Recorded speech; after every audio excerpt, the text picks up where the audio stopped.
I wanted to know, how has the emotional journey been in these last few days? Have you found yourself reliving any of the moments, or having any anxiety around it? If you could talk a little bit about that part, and I'm really glad to hear that physical wounds are recovering. It replays all the time. I don't go to sleep. I don't have any dreams, but every time I'm awake, it just is always in the back there. Sometimes like happy feelings, like I'm so happy that we did this and we got away. I'm so happy we found this person and they helped us. And then sometimes it's just terror. I just see him walking into the festival all the time. I think. Go ahead. I'm sorry. I was gonna say, I think for me. Do we need to get closer to these? Okay. I think for me, I haven't had any nightmares. There isn't a moment I've been awake that I haven't thought about this, and there hasn't been a single moment in these last few days that I haven't thought or even been in conversation about this. And so far for me, it hasn't been like too emotional to talk about. I think like for me personally, first I'm like, I think once this heals and I'm no longer in pain with that, I will then just see the reality of the mental and emotional side of it. But I think first it's kind of like I'm just concentrating on this aspect. And once that goes away, then I think I'll see, what's going on up there. But I don't know. I still feel a little like, it feels very surreal still, I think. Like, had I not had any injuries, it would be hard to know it really happened. Can I ask a sort of related question? Again, I'm very happy to hear that you're both doing better. Mm-hmm. Can we talk a little bit about your injuries? You mentioned that you're now able to sleep, Gabriella, in more positions than you were able to, and almost anyone you want to. Can we talk about how, if you've given any thought, how this might affect your outlook on the world, on your daily lives going forward, given that you're living now with these injuries and with these memories of your experience? What was the question exactly? Have you considered, or has your view on daily life, on the world around you, changed as a result of this experience and your injuries? The entire incident. If you want me to go, I can. Yeah, you can go. I was shot in the back running, and miraculously it didn't hit any organs in a in a way that I can't heal from. It grazed my lung, it went through my liver, and it punctured my diaphragm. But the it's the best organ, I guess, is what the doctors have been telling me. It heals really fast. So I'm gonna have a bullet in my liver for my whole life. I'm not going to be able to see it. I'm probably not going to be able to feel it at a certain point, but it's always going to be there. And, I'm sure I'll be able to, I'll be healthy soon, and I'll be able to walk and do all the things I want to do without pain. And I just don't know that I'm ever going to forget how it felt. It feels really bad. And my outlook on life is I'm going to hope to enjoy things the same way I'm sure you are, like that we used to. But there's no way to understand exactly how the impact's going to be until I get there, I guess. Yeah. It's honestly, for me, it's it sounds really bleak and sad, but I hope I feel a sense of general trust towards humanity, because right now, I really don't. I feel paranoid when I leave my house. I don't know, who I can trust. Even going to the grocery store, people are looking at me and you don't know I'm a victim because my clothes cover my wounds and whatever. But it just feels really sickening to me every time I leave my house. So I think someday I hope to maybe feel really positive about, have a positive outlook, but I don't know right now, it's not really there. Go ahead. Thank you. Hi, I'm Liz.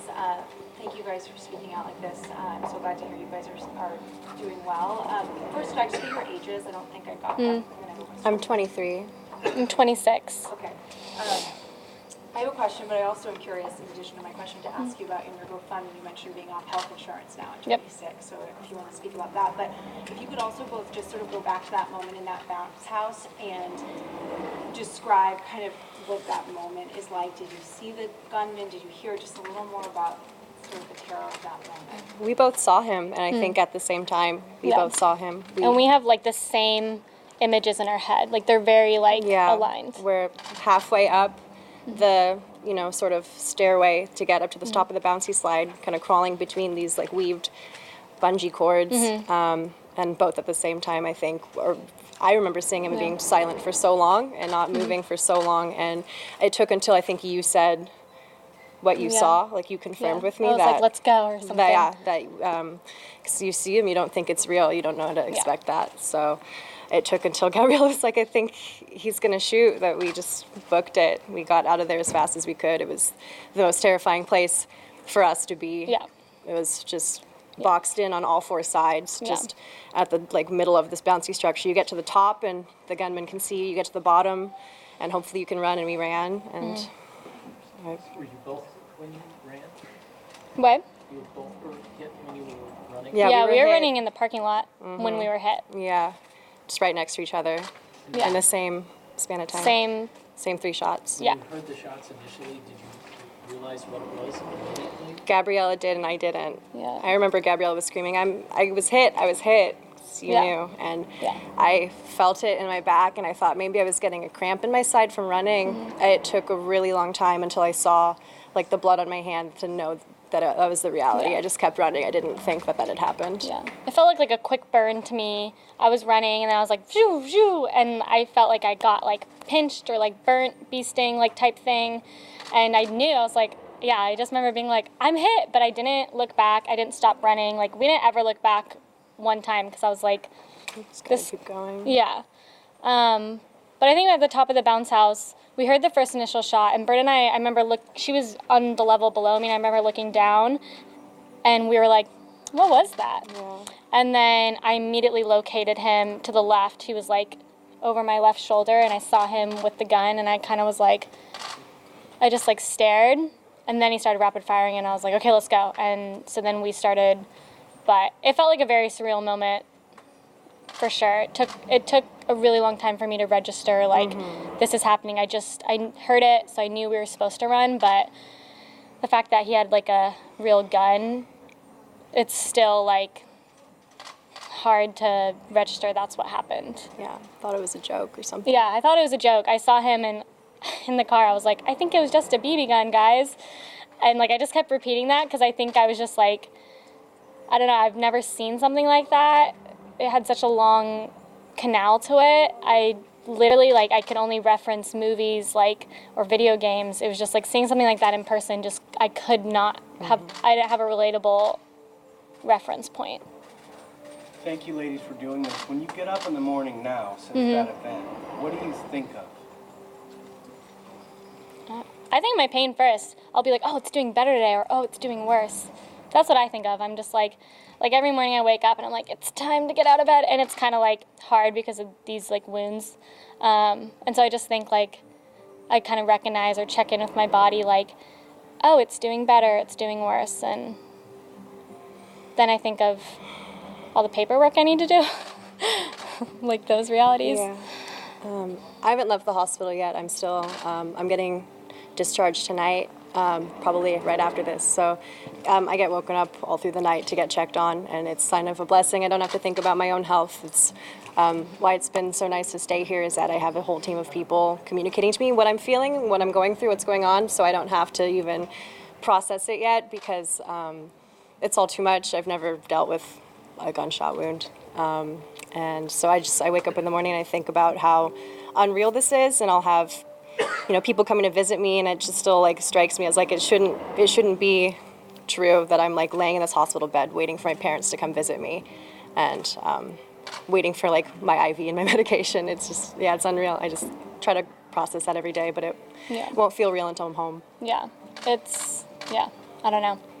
When you hear about the person who was responsible for doing this to both of you, what goes through your mind? What are you thinking about He was this a individual? baby. Yeah, I just think he was a kid. I can't understand how he was. I remember seeing him. I remember telling the police when they asked for my statement, this was like he was 25, 30. I could not imagine being so young and having the access to that gun, having whatever hate and vitriol he had and whatever motive. It hurts me. It hurts me for his family. I can't imagine. He was just so young. And yeah, because we both felt like we saw a man. Like, I remember looking at him and just like staring at him until he started rapid firing, because like he shot once, paused, and then rapid fired. So I remember in between those few seconds staring at him, and he looked like a trained military professional. Like, he was so sturdy, like the way, yeah, he looked like buff. And so seeing the pictures now, Baby it doesn't at child. all look like who I thought I saw, and maybe memory does that, maybe the distance, but I just think like he was a child that like no one checked in on while he was building this idea in his head. Like, I don't know. and so that's like a reminder to me even, is check in on your friends. Like, if they're getting into a certain ideology, like, watch it, see where it goes. I think had someone like checked in on his mental health, like, this maybe could have been stopped. Yeah, who's to say? But that's just my take. Any other questions, folks? Gabriella, would you, if it's not comfortable for you to answer, that's okay. One of the doctors mentioned that you were shot several times and Brynn was shot in the back. Could you just tell us if they've told you how many times you were shot and where? Well, Brynn remembers 3 distinct bullets. I definitely had one come through over my shoulder, and this one I have like fragment in, we could see on the x-ray. But on my back, it's like a big scratch where skin was taken off, so I don't know if we're really like quite sure what happened with that one. Like, I feel like there was 3 distinct bullets, but I'm kind of thinking maybe one bounced off the ground and then a fragment is what scraped me. But this one was not an actual bullet coming through my body. It was like a scrape from something. So one on your shoulder and one on your back. So it kind of like came that way. And then, yeah, Brynn was shot directly into her body. So. And one more question. When you've talked a little bit about, when did you get released or discharged from the hospital? I was discharged that night. Okay. Yeah. And you've kind of had a little bit of going back into the world and some of the kind of, you've seen some differences in your reactions. Yeah. Do you both feel like that you're going to be in a new normal now from this experience, or have these kind of, trepidation a little bit as you get back to your everyday life? I don't know. I think you can't really anticipate what things are going to look like until, like, because I've like barely left my house, so it's just even dipping my feet in the water when I do leave my house, noticing the bodily reactions that I have that are uncontrollable. Like, I'm just going to have to be aware of that, and I can't anticipate what that's going to look like in the future. Can you tell me a little bit about those reactions that you found? Just like nausea, or like my heart will start beating, like sudden movements I like can't take right now. Like, I was with someone last night and he was just bringing me my bowl of food, but he came at me really fast, and he's a friend, but I was like, I don't know, it just like took a second for me to just be like I was like, can you get away from me? Like, it was just, I don't know. And so that's reaction that feels like my heart will just start beating really fast. I'm just kind of like, okay, well, what's that going to look like when I return to work or start to, be doing more responsible everyday things? Like, it's very overwhelming to feel. I don't know how else to describe it. It's like anxiety or fear. Yeah. What? We just started working together, Yeah. Less than a year ago. Yeah, 8 months ago, I would say. We started working together. Yeah, And, we met through work. yeah. Where do you work?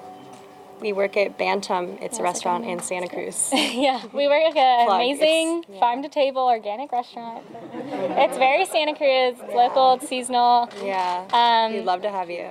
And like, the owners and the whole Bantam staff has literally given us nothing but support. Like, they're even sending Brynn and I like videos of like what they're doing with the food, and that's been like really heartwarming, is just to have such a supportive staff and such a supportive like family. Like, literally, like, It's family. we're so grateful we work there, because they're like, come back whenever you want, like, no pressure. And I mean, I can't imagine being in a job where I didn't have that like close one-on-one relationship with the owners, Yeah, it's special. Yeah. We heard a little bit from the doctors about how you two were in the hospital that night. So first of all, if I understand correctly, you're both taken to St. Louis, but then Brynn, you were transferred. Brynn was transferred, yeah. Could either of you, if you want to, explain a little bit about what your experience was after being taken by that man to the hospital, what your experience was being in the hospital, what that scene was like for you, being some of the first people there, and how everything went from there? Are we talking? Sure.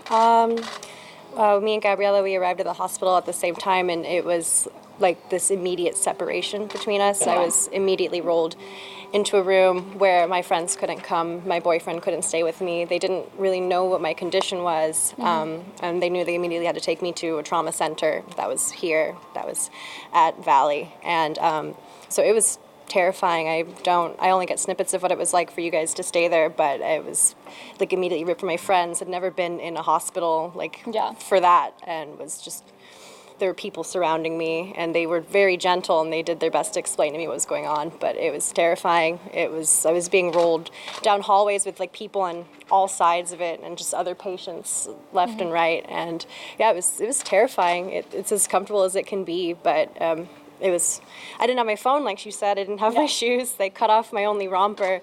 And so I was just like totally vulnerable. Didn't know when my friends were coming. And it was terrifying. I'm so lucky that getting settled here has been such a comfortable thing. And I've been helped by so many good people, because it was just a shock. You mentioned the GoFundMe pages that are up. Have you been hearing directly from members of the community? Have you made any connections with members of the community that have been reaching out? Like what community? Like the general The Bay community? Area community or the Gilroy community, people that want to show support? Yeah, I mean, people from literally all over has been donating our GoFundMes. Like people I don't know, like my immediate, Facebook friends have been reposting it, and I'll see that. But it says my GoFundMe's been shared 800 times or something, and I'm like, I don't know all the people that have shared that. I've been tagged in some of them, but